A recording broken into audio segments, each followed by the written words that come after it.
Bismillah, alhamdulillah, salatu wassalamu ala rasulillah wa ala Waalaikumsalam. alihi washabihi wa mawalahu ba'du.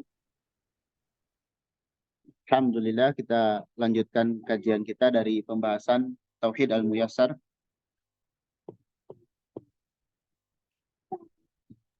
Dan kita sekarang di pembahasan tentang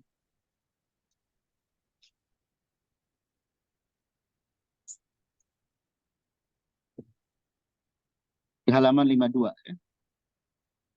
Iya, Ustaz.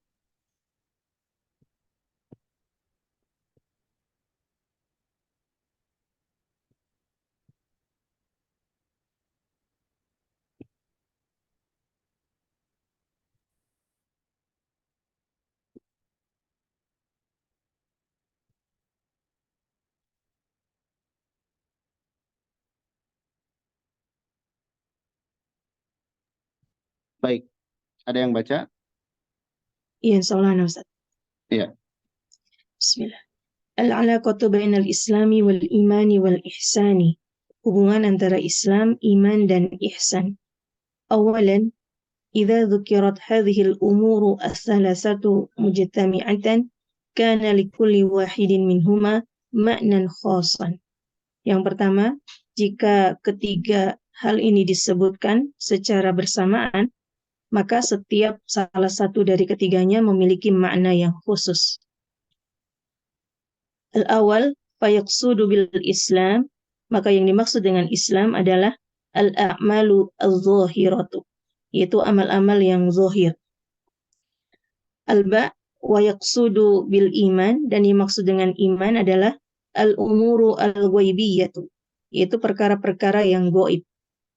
Al-jim, wa yaqsudu bil ihsan, dan yang dimaksud dengan al-ihsan adalah a'la darajatid din, yaitu derajat agama yang paling tinggi.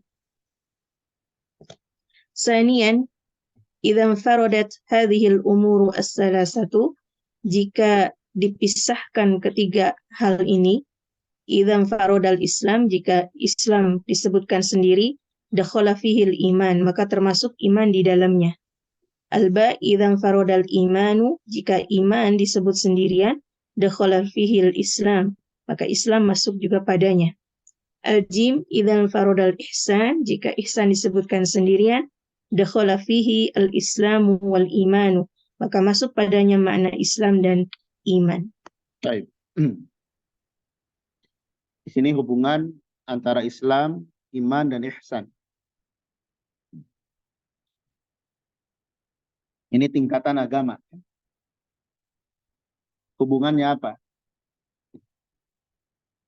Yang pertama, jika disebutkan secara bersamaan, maksudnya di dalam redaksi ayat atau hadis, Islam disebut, iman disebut, ihsan disebut, maka masing-masing darinya memiliki makna tersendiri, makna yang beda.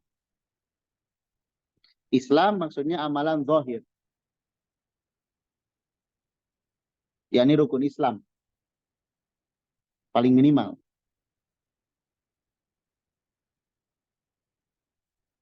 Iman, perkara-perkara yang gaib.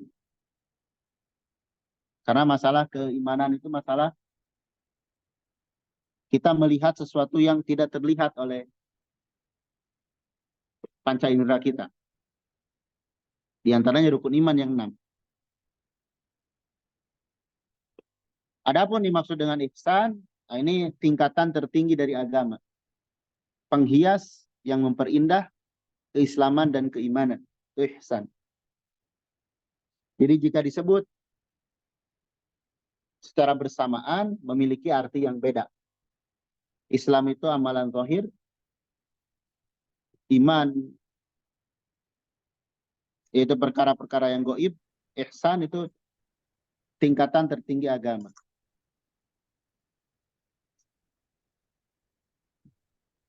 Seperti ini apa namanya? Ada istilah-istilah yang dibahasakan tapi maksudnya lain. Misalnya kalimat fitnah, wal fitnatu asyaddu minal qatl, Yang dimaksud fitnah di sana tuh bukan fitnah menuduh, tapi kesyirikan. Ya.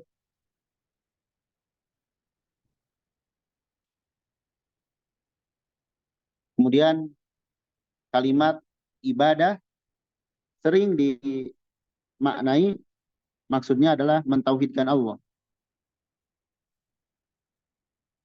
Nah, itu penggunaan istilah. Dari mana kita bisa tahu perkara itu? Biasanya di tafsir ada, di penjelasan para ulama. Adapun jika dipisah masing-masing ketiga itu, jika disebutkan Islam saja, maka sudah otomatis masuk keimanan. Jika disebutkan keimanan, maka otomatis masuk Islam, masuk ke dalamnya makna Islam.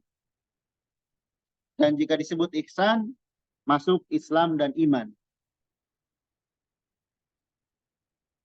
Ya, karena biasanya seorang muslim itu pasti mukmin. Begitupun mukmin muslim. Tapi belum tentu seorang muslim dan mukmin itu muhsin, ihsan. Sementara orang yang ihsan itu dia pasti seorang yang beriman dan seorang yang Islam. Nah, ini hubungan antara Islam, iman, dan ihsan dalam penggunaan istilah. Jadi Islam itu kalau terpisah, kalau bersatu disebutkan berbarengan dengan iman dan ihsan. Islam itu amalan zahir, iman perkara yang gaib, ihsan tingkatan tertinggi agama. Tapi kalau disebut secara terpisah, ketika disebutkan Islam, sudah termasuk ke dalamnya iman. Jika disebutkan iman, sudah termasuk ke dalamnya Islam. Dan jika disebutkan ihsan, sudah termasuk ke dalamnya Islam dan iman.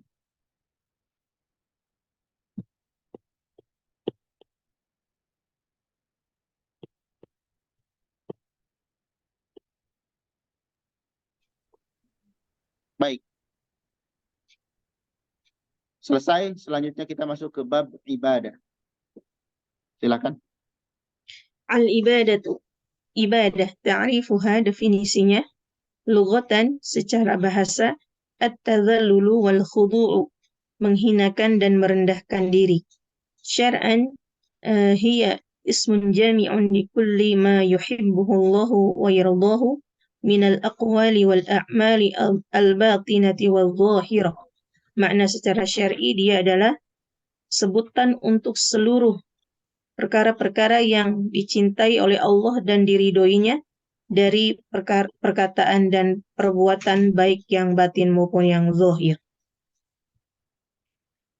Sebab tasmiyati wadhaifu syar'i 'ala al-mukallifina ibadatun. Sebab penamaan dan fungsi syariat terhadap orang-orang yang mukallaf, yang telah dibebani syariat sebagai sebuah ibadah, li'annahum yaltazimunaha wa yaf'alunaha, karena mereka berkomitmen dan melaksanakannya, wa hum khadi'una mutadzalliluna lillahi, dan mereka merendahkan dan menghinakan diri di hadapan Allah. Arkanul ibadati, rukun dari ibadah, salasatun, ada 3. Al-awwal al-mahabbatu, yaitu rasa cinta. As-sani al-khawfu, yaitu rasa takut. As-salis ar-raja'u, yaitu rasa harap. Syurutu sihhatil ibadati wa qubuliha, syarat sahnya ibadah dan diterimanya ibadah, syarton, ada 2 syarat. Al-awwal al-ikhlas, والدليل قوله تعالى وما أمروا إلا ليعبدوا الله مخلصين له الدين. Dalilnya firman Allah Ta'ala, dan tidaklah mereka diperintahkan kecuali agar mereka beribadah kepada Allah dan memurnikan baginya agamanya. Al-Bayyinah ayat 5. As-sani mutaba'atun nabi. Syarat yang kedua adalah mutaba'ah kepada Nabi sallallahu alaihi wasallam. Wadalilu qawlihi sallallahu alaihi wasallam, Dan dalilnya adalah sabda Nabi Sallallahu Alaihi Wasallam, "Man amila amalan laisa alaihi amruna fahuwa raddun." Muttafaqun alaih. Barang siapa yang beramal dengan suatu amalan yang tidak kami perintahkan atasnya, maka amalan tersebut tertolak. Muttafaqun alaih. Baik.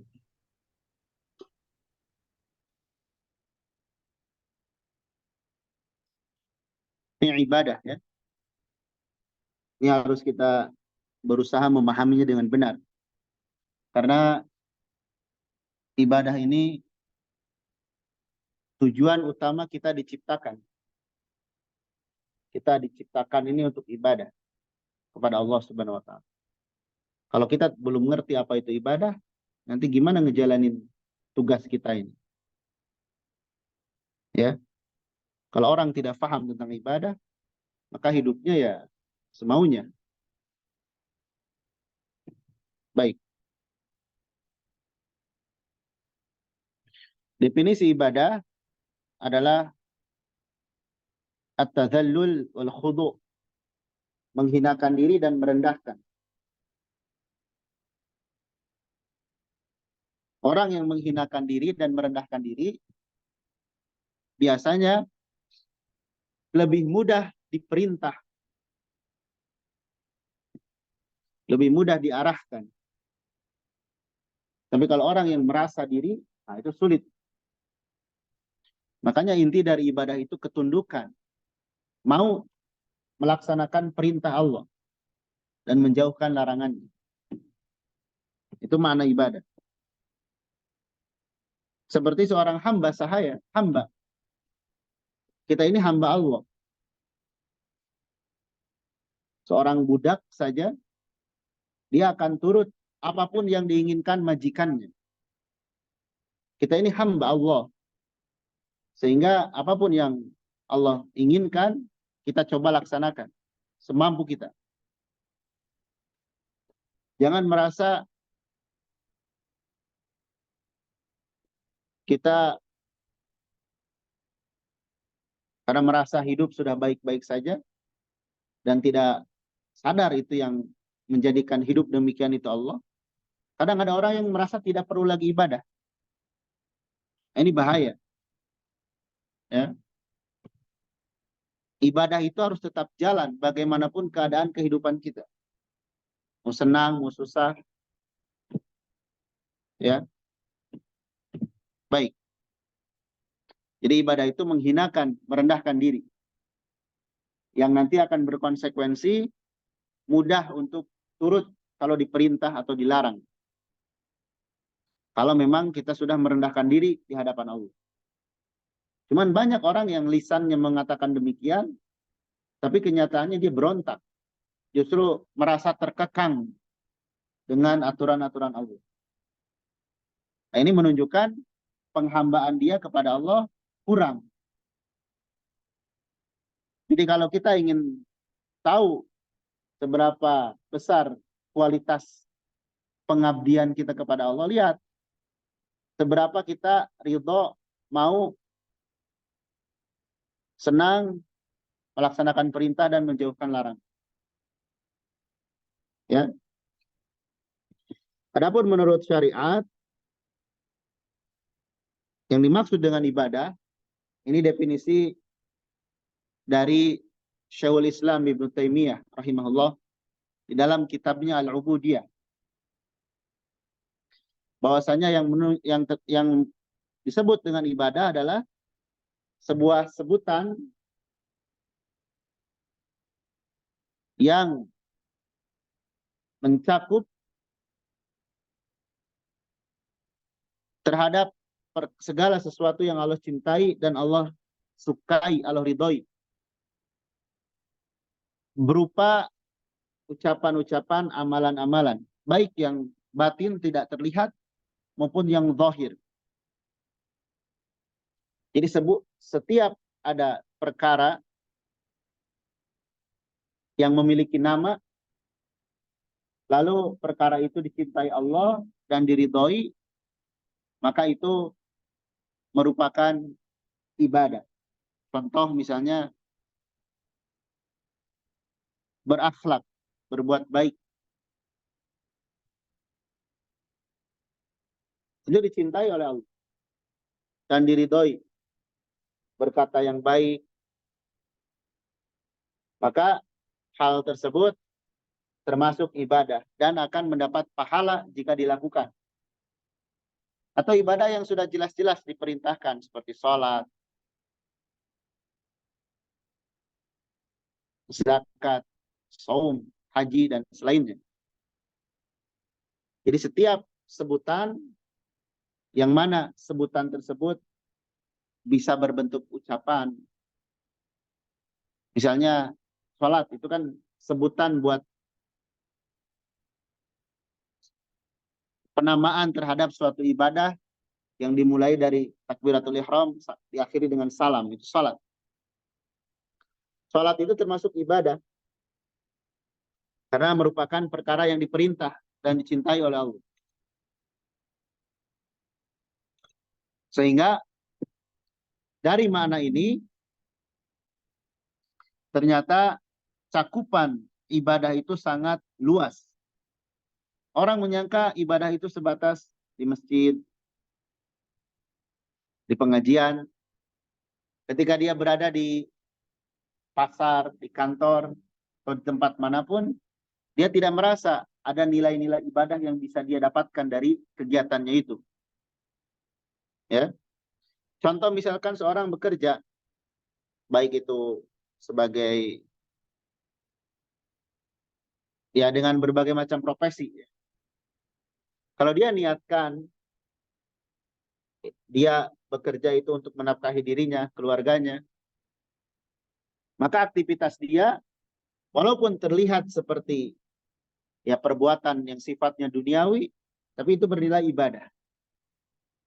Karena niatnya yang betul.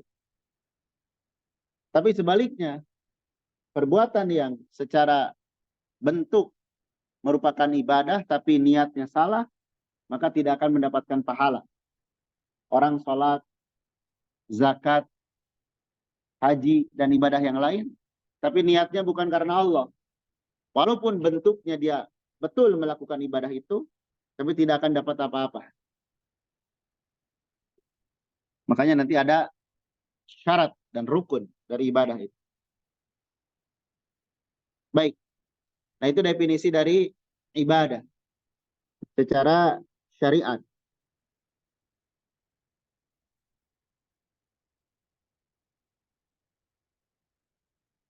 Baik.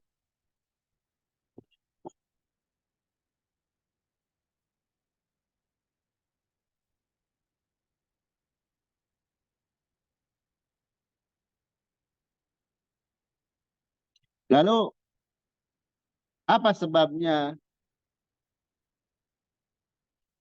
syariat menamai tugas yang diembankan kepada mukallaf?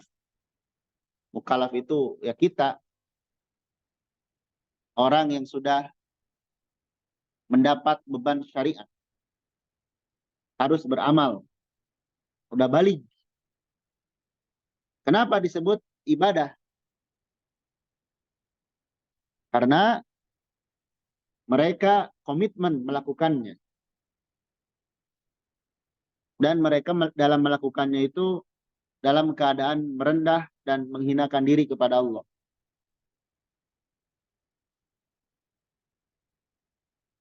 Barulah disebut sebuah kegiatan itu dinamakan ibadah.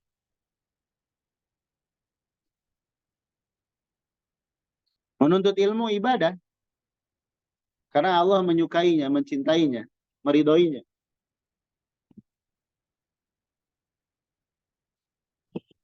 Baik. Lalu apa saja rukun ibadah? Ibadah itu akan sempurna, akan tegak dengan 3. Pertama, didasari kecintaan kepada Allah. Kedua, takut akan azab Allah.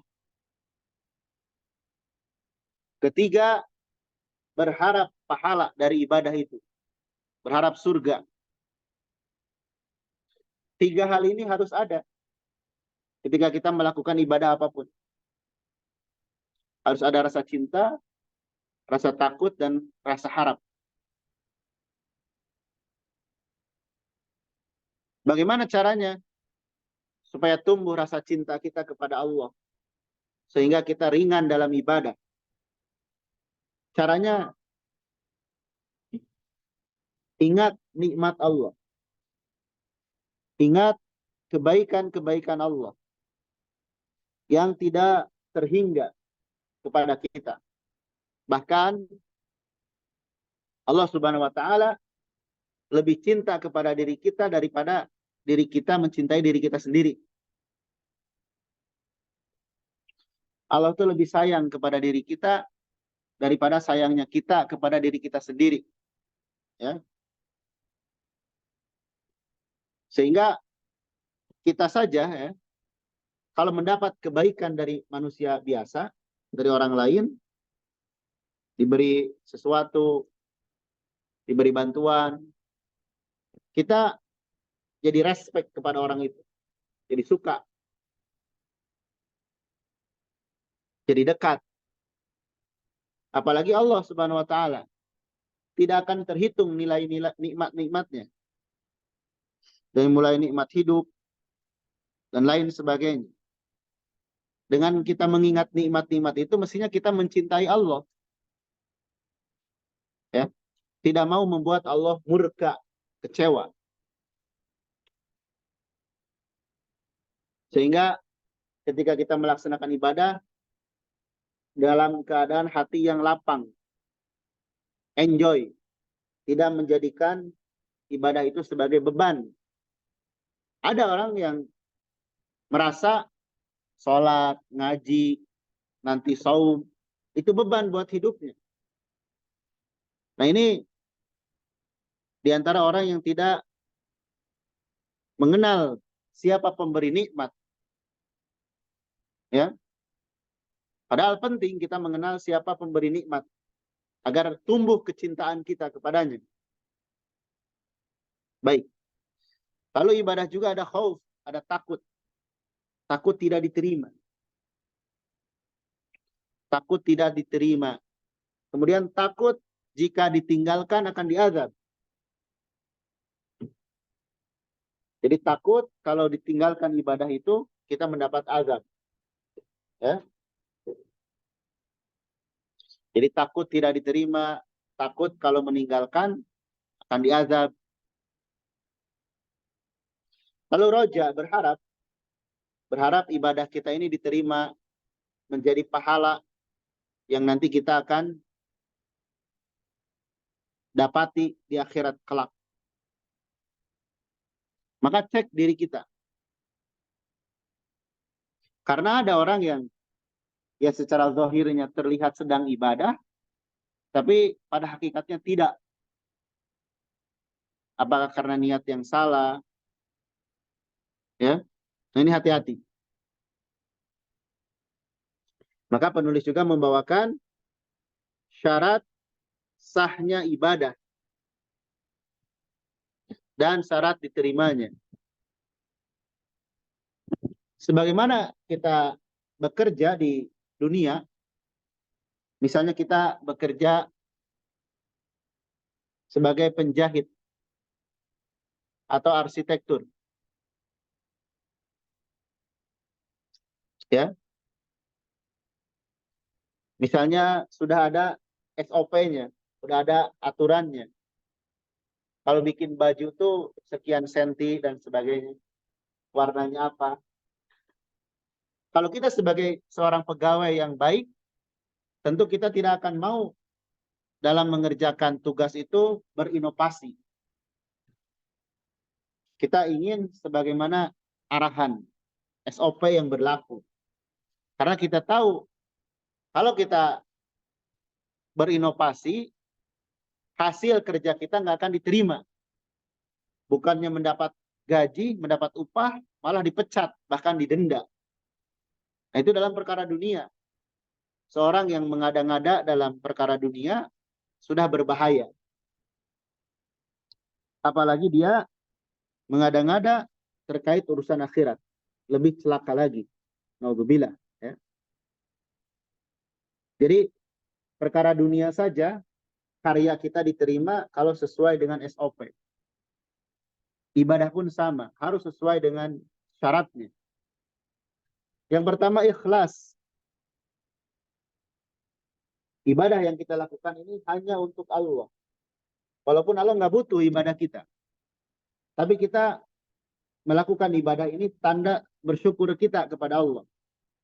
Makanya keluarga Nabi Daud alaihissalam, keluarga kerajaan dan Nabi Sulaiman alaihissalam, ya, diperintahkan oleh Allah agar beribadah, agar beramal sebagai bentuk rasa syukur. Jadi persembahkan ibadah kita itu murni untuk Allah. Tidak ada campuran untuk yang lainnya. Dalam ibadah, dalam belajar. Perhatikan niat kita setiap saat. Karena hati manusia itu berbolak-balik. Sementara niat itu adanya di dalam hati. Allah berfirman, "Wama umiru illa liya'budullaha mukhlishina lahuddin." Tidaklah mereka diperintahkan kecuali agar mereka beribadah kepada Allah dengan mengikhlaskan agama kepadanya. Jadi ibadah itu baru diterima kalau ikhlas yang melakukannya.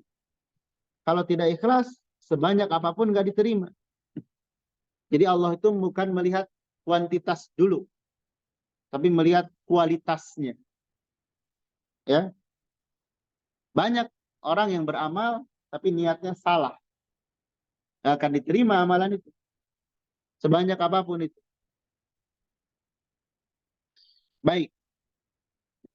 Lalu syarat yang kedua, mutaba'atun Nabi sallallahu alaihi wasallam. Mengikuti Nabi sallallahu alaihi wasallam dalam praktiknya. Kan di dalam Al-Qur'an disebutkan, tidaklah kami menciptakan jin dan manusia kecuali agar mereka beribadah kepadaku. Nah, cara beribadah itu kita tidak boleh ngarang-ngarang.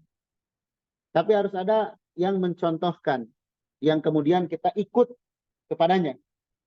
Dan yang diberikan wewenang untuk mencontohkan, untuk menjelaskan syariat adalah Nabi SAW. Sehingga kita mencontoh beliau dalam ibadah secara khusus, secara umum dalam hal-hal yang lain. Ya, jangan membuat tata cara sendiri. Nanti terjatuh ke dalam bid'ah.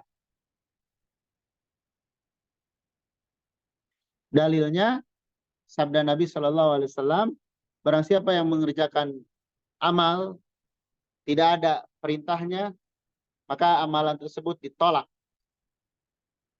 Tidak menjadi pahala. Rugi. Sudah capek, kalau bekerja sudah capek, tidak dibayar. Bahkan dipecat. Ibadah juga sama.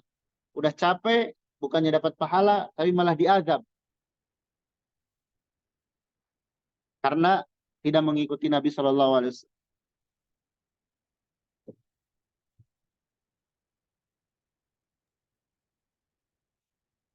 Baik, selanjutnya. Al-ibadatu naw'an. Ibadah ada dua. Al-awwal ibadatu kauniyah, ibadah kauniyah. As-sani ibadatu syar'iyyah. Yang kedua ibadah syar'iyyah. Al-ibadatu al-kauniyah, ibadah kauniyah adalah ta'rifuha hiyal khudu'u li amrillahi al-kauni. Definisinya adalah menghinakan atau menundukkan diri kepada perintah Allah secara kauni. Wahiyya tashmulu jami'il khalqi la yakhruju anha ahadun. Al-mu'minu wal kafiru Jami'al khalqi. jami'ah. Wahiyya tashmulu وهي تشمل جميع الخلق لا يخرج عنها أحد. Dan dia meliputi seluruh makhluk, tidak ada satupun yang keluar darinya. Al-mu'minu al-kafiru, baik mukminnya maupun kafirnya. Al-birru wal-fajiru, baik orang baiknya maupun orang fajirnya.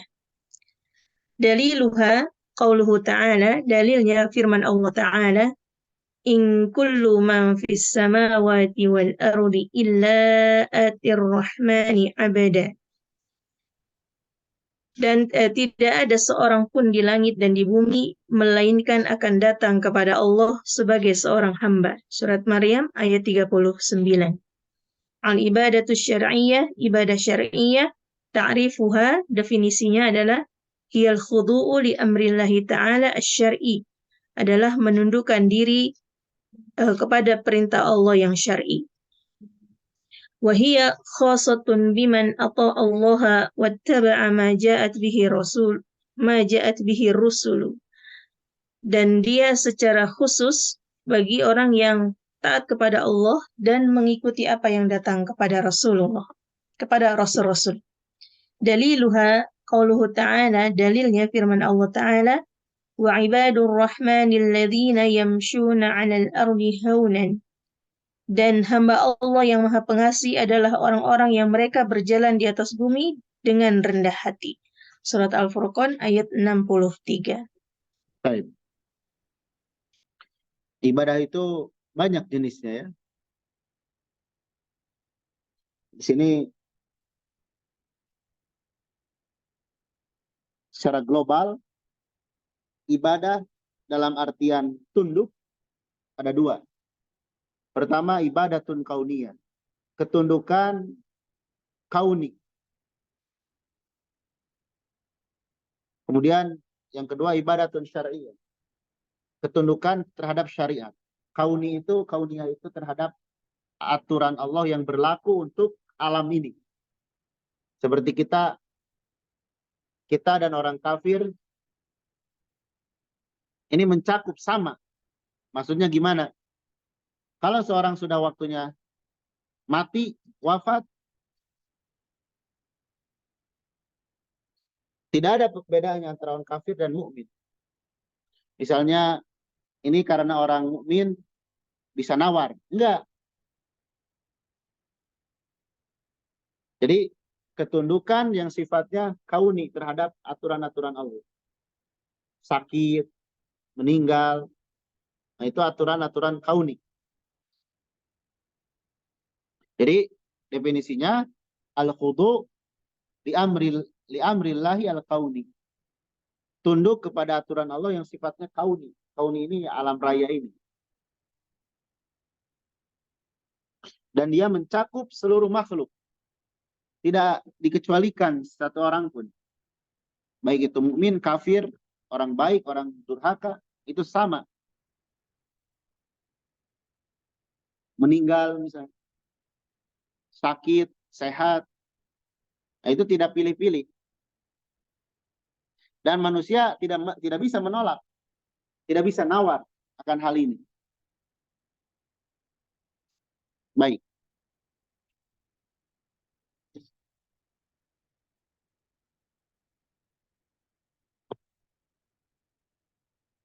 Dalilnya, firman Allah Ta'ala, tidaklah setiap yang ada di langit dan di bumi kecuali akan datang kepada Allah sebagai hamba.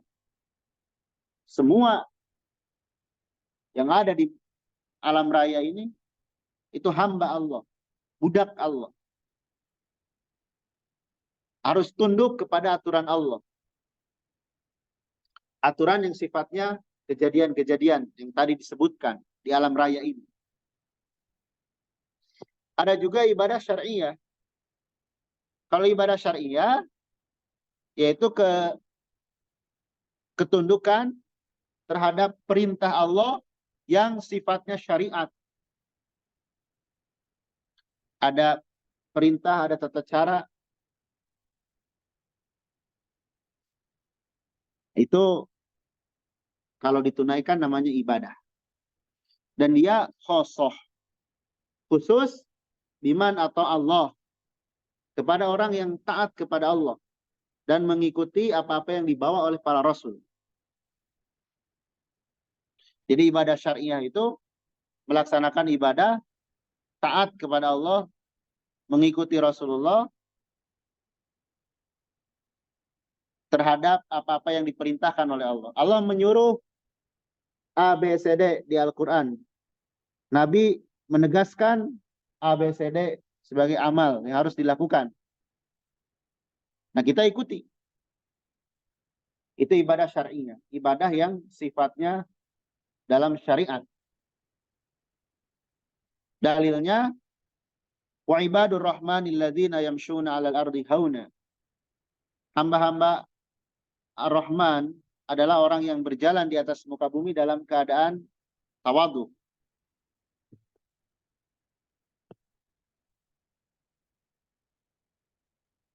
Baik. Jadi ibadah itu ada kauni. Jadi kauni itu kita mau gak mau harus tunduk dengan ketentuan Allah. Setiap orang, kafir, muslim, sama. Tidak bisa menawar. Adapun ibadah syariah, ibadah yang sifatnya pengamalan terhadap syariat.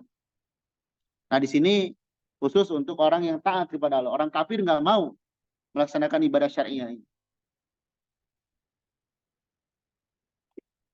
Baik, selanjutnya. Qaidatun muhimmatun fi tauhidil ibadah.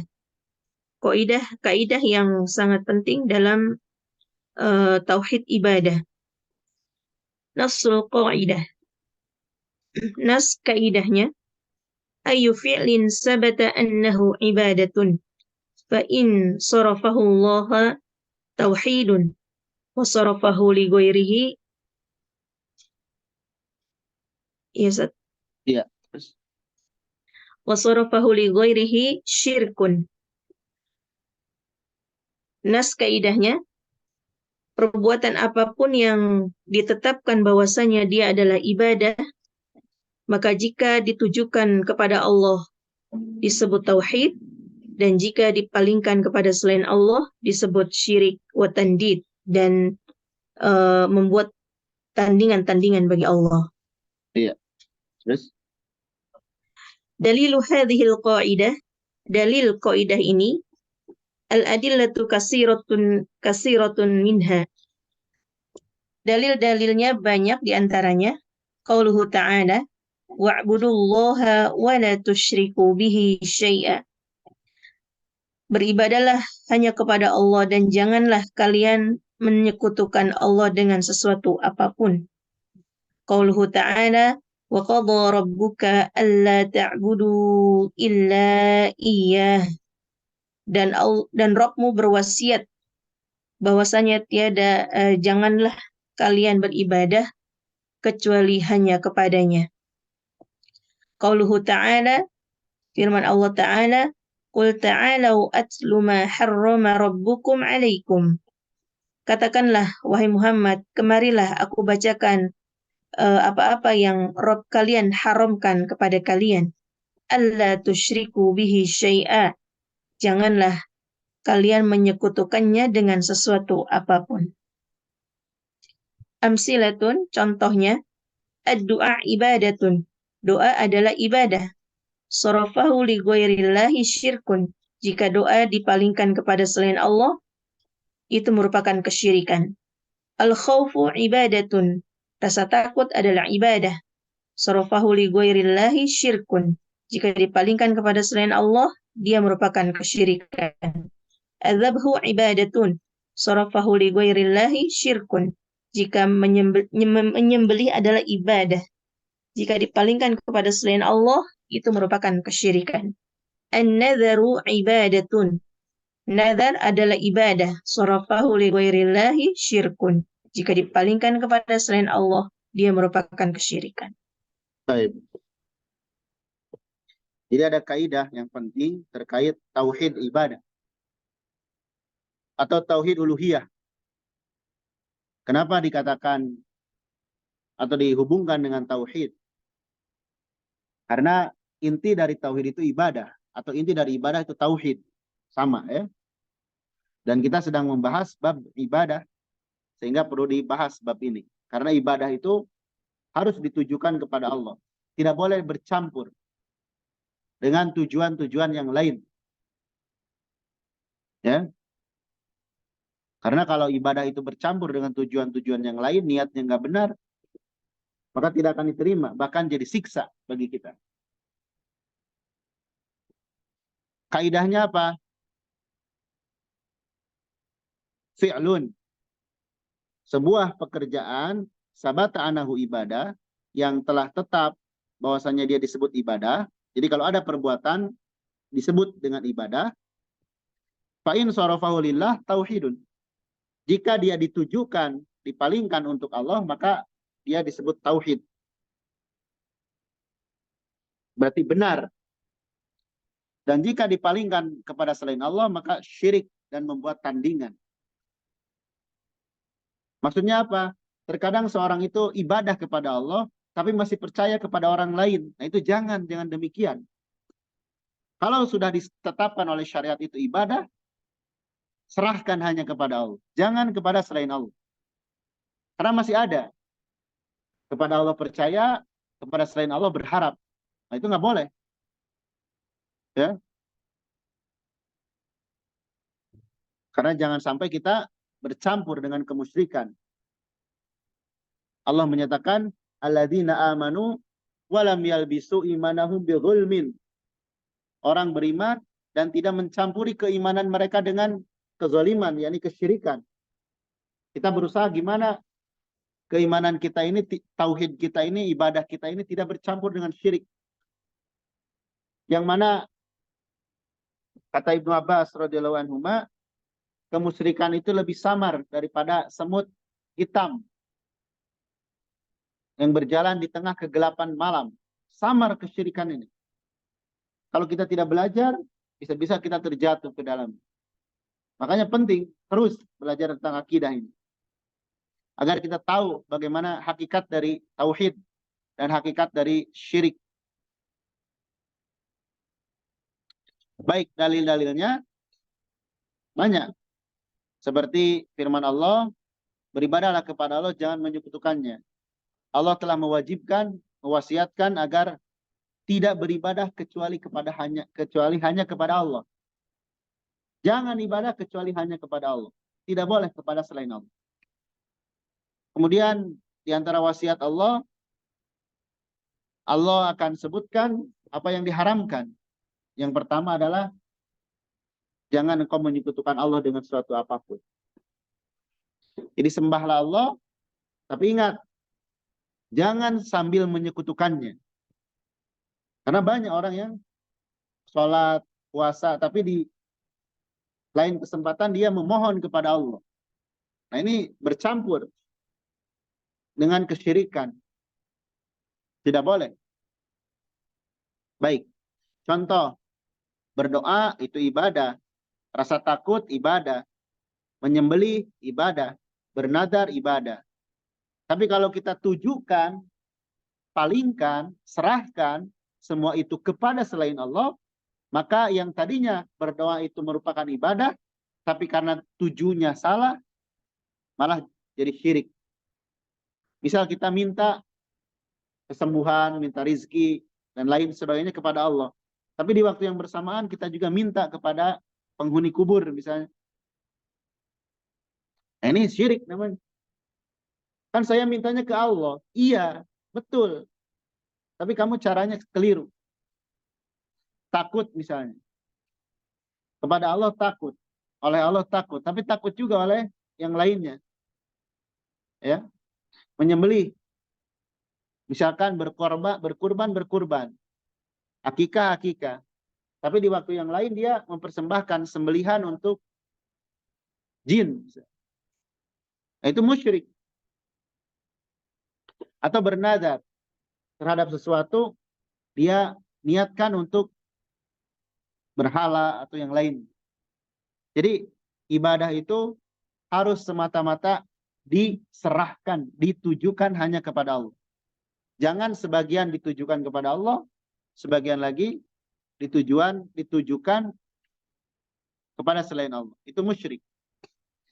Kan musyrik itu membuat sekutu. Adapun orang-orang yang sama sekali tidak percaya kepada Allah, namanya bukan musyrik, itu kafir. Orang musyrik itu bahkan kita sendiri bisa kena kalau tidak hati-hati. Baik sengaja atau tidak, baik ucapan maupun perbuatan. Nah, disinilah kita pentingnya senantiasa belajar akidah yang benar. belajar tauhid. Agar kita paham bagaimana hak Allah sesungguhnya, kewajiban kita.